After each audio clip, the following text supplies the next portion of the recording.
Caste ப்ரைடுங்கிற புக்கில் வந்து இந்த மாதிரி நடந்த சம்பவங்களை பற்றியெல்லாம் கொடுக்கும்பொழுது வெள்ளைக்காரன் வந்து இதை வந்து தடுக்கிறான்.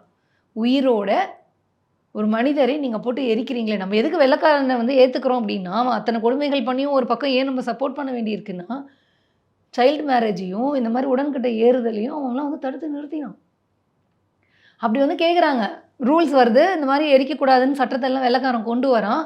அதை மீறியும் அங்கே ஒன்றும் இங்கே ஒன்றுமாக பெண்கள் வந்து தூக்கி போட்டு எரிக்கப்படுகிறார்கள்.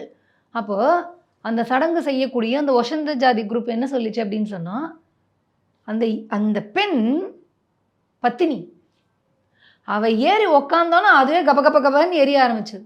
அப்படி ஒருத்தன் கூட பத்தனனாவே இருக்க மாட்டேங்கிறான். என் பொண்டாட்டி செத்து போனோன்னே ஏறி விழுந்து சாவும். அவனை இந்த அக்னி வந்து அப்படியே வந்து எரிக்க மாட்டேங்குது. அது என்ன பொண்ணுங்களை மட்டும் எரிக்குது.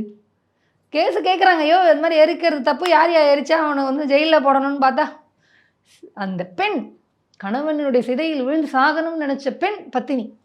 அவள் ஏறி உக்காந்தானே எரிஞ்சிருச்சு அதுவா அப்படின்னாங்க. இப்போ எந்த அளவிற்கு அயோக்கியத்தனமானவர்கள் இவர்கள்.